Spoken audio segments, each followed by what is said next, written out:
the Ecuadorian said SPF is weak, it doesn't work, but I had already done all of this stuff in Guatemala, Honduras. I go, here's a clean area. I'm gonna start with a clean shrimp and just see. And sure enough, it was like magic.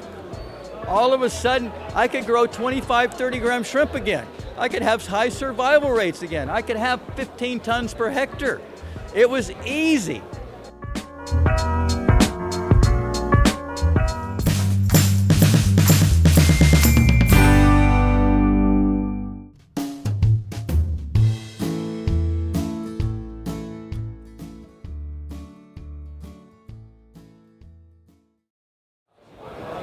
Bom, peço licença aqui, Fábio. Me apresento para quem ainda não me conhece aqui no canal Vai Aqua, além de sócio do professor Fábio Susso, eu sou jornalista e aqui vou fazer um papel um pouquinho de tradutor para aquelas pessoas que não conseguiram compreender. Eu acho que o que resume bem o que Macintosh diz é sobre como o carinho dele e a esperança dele no Brasil começa e não é de hoje. Então, desde 2005, quando ele vem ao país, ele vê o potencial e a abundância de recursos que a gente tem, que naquela época, na opinião dele, já colocava o Brasil num patamar grande como qualquer outro país, não importa se a gente está falando de Europa. Isso faz com que ele crescesse uma relação com o Brasil a ponto de participar de uma joint venture e hoje ser um dos sócios da Camanor. Então ele hoje é um dos players que integra o cenário do camarão no Brasil. E, se você me permite, queria fazer uma pergunta para ele, porque um pouco antes da gente começar a gravar, a gente estava aqui conversando e brincando, e Macintosh fala para mim assim: poxa, mas o que você vai querer me entrevistar? Eu penso diferente de todo mundo, mas os resultados que ele obteve através desse pensamento diferente comprovam que não é um pensamento qualquer. E uma das coisas que ele estava me falando é sobre a diferença de compreensão dele a respeito de genética, e genética é um tema muito pertinente, né? Hoje existe essa discussão entre uma escolha SPF, uma genética que visa crescimento, que foi menos exposta, no meu ponto de vista como um leigo, a ameaças de um sistema, e uma genética mais voltada à resistência. What do you believe in between? Share is my experience of why my trip to where I am today. So in 1995, I was in Guatemala. The shrimp size was 12 grams. You couldn't get them bigger. I mean, and very high size variation. Farmers were losing money. That was not just Guatemala, it was Honduras, it was Mexico. I'd been in the business for 20 years, and I was thinking about going back to the United States and apply to Walmart and become a shoe salesman. It was hard. No matter how good you managed, you lost money because the shrimp didn't grow. Survival was erratic. It just was bad, right? So I was given the opportunity to go to Belize. Now, Belize is not near any wild shrimp. You had to bring in a domesticated stock. And this was at the beginning of SPF in Hawaii.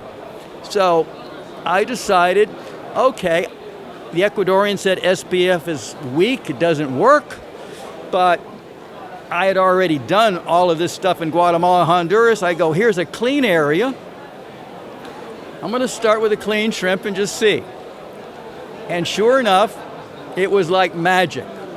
All of a sudden, I could grow 25, 30 gram shrimp again. I could have high survival rates again. I could have 15 tons per hectare. It was easy. So it wasn't the management at that point, it was I had a healthy shrimp. Now that doesn't mean you can't do pork. At the same time, other farms in Belize, which with big ponds and less control, would stock the SPF, and they did not do as well because it really becomes about the control of the environment a little bit. So it's a matter of the management and the clean shrimp. Now, let's go to 2001. Asia is having the same problems I had in Guatemala in 1996, but this was black tiger. The black tiger didn't grow. So in 1990, black tiger averaged 30 grams in the industry. When I returned in 2001, it was only 16 grams. It had lost half of the weight. So farmers were all losing money. So they asked me, what are we going to do? And I look at it, it looks just like Guatemala, Honduras back in 1995. We're going to have to bring in clean shrimp. Now remember, Asia had white spot, yellowhead, all these other diseases, right? Bring in the clean shrimp, and it was like magic. Overnight, we start the shrimp revolution. The world was at 1 million tons in 2001. Quickly we go to 2 million, 3 million tons. It was not with ape, it was with the SPF concept in Asia. And Asia is not clean. All the diseases come from Asia.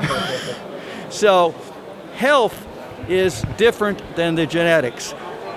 On the other hand, as soon as we got the healthy shrimp, we start working on selecting more tolerance. First for Taura. When EMS came, tolerance for EMS, tolerance for white spot. And we've been successful in all of these.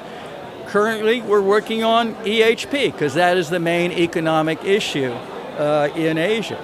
So we approach the genetics as to looking at specific problems, but always in the body of a clean animal. Que legal, né, Fábio? E Diego, ele falando, justo a gente um dia depois de passar pela Aquatec e discutir tanto essa questão de quanto é importante um sistema limpo, um sistema bem cuidado para dar as condições para que uma boa genética de crescimento performe no nível que ele já experimentou na história dele, né? Como isso conversa com o que vocês trabalham, né?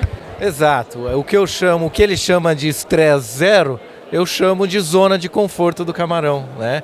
Então a gente tem que estar preocupado com o ambiente de cultivo.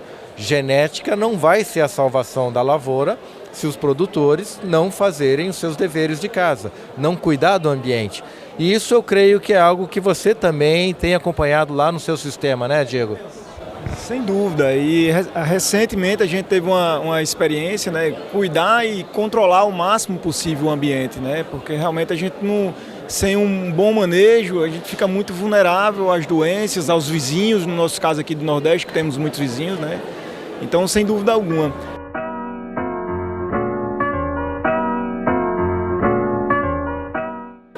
You know, the majority of Brazilian shrimp, I guess, are like 12 to 15 grams. The rest of the world, nobody produces that any longer. It's non-economic. Ecuador goes to 25, 30 grams. Thailand, 25, 40 grams. You know, 40, 50 gram shrimp. The only 10, 12 gram shrimp that are sold are the ones that are diseased and don't grow. Now, if you have a really tight control, like your operations in Sao Paulo, that would be turbo because you'll get more growth and it'll have a faster turnover time.